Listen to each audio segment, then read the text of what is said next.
Susie Banyan wanted to improve her ballet studies in the Freiburg Academy, and there she ended up doing some pretty whacked out shit.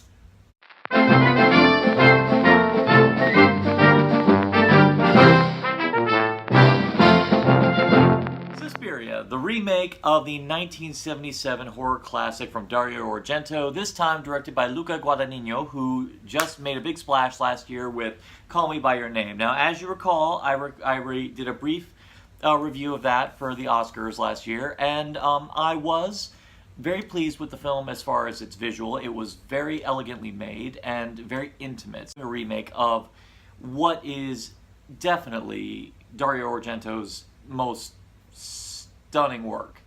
I just recently watched Suspiria for the first time just this past year, and I was hypnotized by it. I thought it was visually, it was staggering. Atmospherically, it was unnerving. The story is exceptionally simple, but it still has a nice air of mystery and intrigue about it that definitely keeps you going all throughout.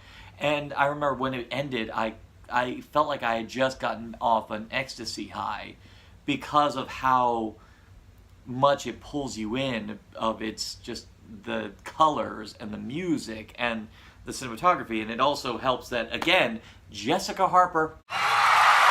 Usually whenever there's a horror remake happening, I'm usually, of course, dismissive because, well, let's face it, most of the time horror remakes are done for the sake of just making a quick buck off nostalgia. But this one intrigued me, of course, the major factor being that Luca Guadagnino directed this one, and the fact that Tilda Swinton's in it, and the fact that it also has Dakota Johnson, when she's not being awful in the 50 Shades movies. When I saw the trailer, it looked like he actually wanted to go beyond and do something more with this story. One thing is known is that Suspiria, the original, is the first of Dario Argento's Three Mothers trilogy, which delved into the history of these witches, these three witches, and each of those movies talked about one of those particular witches. The story of Suspiria, the original, is exceptionally simple, and you do feel that there is more that could have been said about it. So I was hoping when I saw this trailer, and it was very clear that that's what they were doing, in this new version, that was the main focus, is that they wanted to really delve deep into the coven and their motivations and all of the witches and their own identity. And for that, that's why I will definitely say this is a successful remake. I've always said, and you've heard me say this many times, whether it be on Rare Delicacies or in any other reviews, you can tell the same story as many times as you want, so long as you tell it in your own unique way. And I definitely think that's the major success of this remake of Suspiria. Never once was I watching this film thinking it was better done the other way. I was actually very, very intrigued about how much more of its own beast this movie wanted to be. Actually, there's any remake I actually kind of put this in the same league with, it's the Fright Night remake, because the reason why I love that was that even though it did actually follow the same story of the original, it wanted to be its own thing so much more, and as a result, it had its own identity, and so much so that it separated it from the original. And I think a good place for a remake to be is, instead of comparing apples to apples, apples to oranges. And that is definitely where this new one succeeds extremely. And I was really taken with how much more attention to detail as far as what the witches were capable of. There is an absolutely phantom pain-inducing, but also just hypnotic death scene where involving a dance, and as it's associated with the death of a woman who's trying to escape the academy. And I remember just being enthralled by the visceral nature of this death, how gorgeously it was juxtaposed with this dance that Dakota Johnson's doing. And that told me this is going to be its own thing. And even when I walked out of it, I wasn't playing it was better done in this way. I was going, no, I really like the way it was done here. So in any conclusion you can come to as far as this review goes, it's going to all come down to the fact that I really liked what they did here. And because they did so much of their own thing here, the original is still its own wonderful thing. And that is definitely a big success in this movie's part. Dakota Johnson, I will say this was a very strong one for her. She really is a great stand-in for Jessica Harper on this as Susie. But what is excellent about this one is where the other one, Susie, is kind of like the eyes and ears of the story in the original.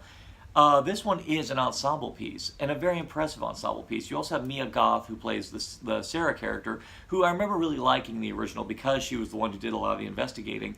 Here, it's actually very similar, and she really gets a lot of great moments, and she was one of the standout performances in this one. Now, of course, the commanding presence in this film is Tilda Swinton. She imbues the scene, just the horrific nature of this film with such grace and such dignity and such poise that it just blends so well with Guadagnino's style. Now, of course, another thing they downplayed in this movie is the fact that Tilda Swinton also plays the role of a psychiatrist who unfortunately had to abandon his wife during the Nazi takeover in Poland. While the makeup is incredible, and while I will say the physical performance that Tilda Swinton gives is excellent, unfortunately the voice is what kind of took me out of it. I still could easily tell that it was a woman playing it. It wasn't like The Old Dark House, where when I saw that, the voice lent very well to what I was looking at on the screen. In this case, I could still tell that it was a woman playing this older man. It just didn't work for me on that level. I think that, and in the end, I was like, why was this being done? It just felt like kind of a gimmick. And it also really didn't help that the whole plotline involving this psychiatrist, I really felt didn't really come to anything. It didn't affect the plot. It didn't really go anywhere. And the only good thing that we got out of it was an outstanding cameo from Jessica Harper herself. This movie is its own beast, and it took something that at its base was very simple but had a really unique style and a very unnerving atmosphere, and with imagery that stayed in your head. And somehow the director did it on his own terms here. And because he did so, I walked away from this movie just going, this is staying with me in the same way as the original did when I finished watching that. And I think that's a big win. That is a major win for this remake. I say for horror enthusiasts, if you've seen the original and you love it, I urge you to watch this one because I'm really intrigued to hear your take on it.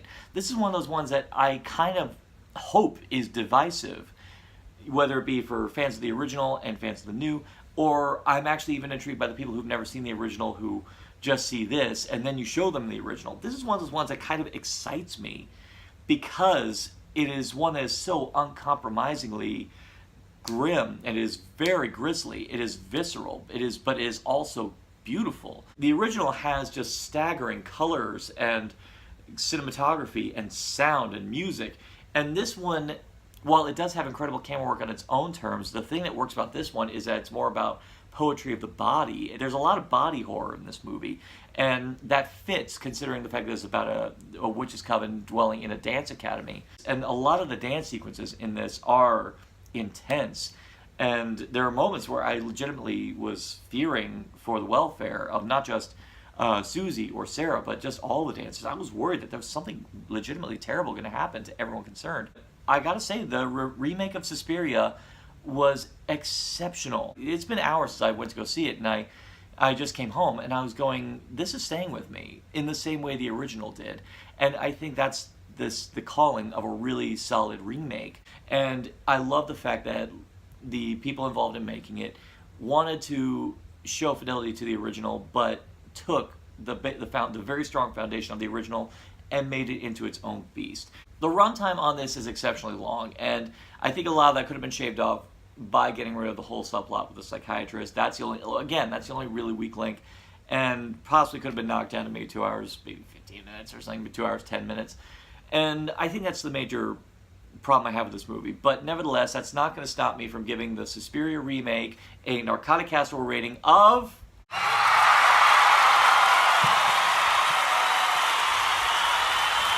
Do you agree? Do you disagree? Do you think the original is untouchable and that anything this film does is just a pretentious waste of time? Leave it all in the comments below. And for more addictive content, like, share, subscribe, click, thou shalt be served.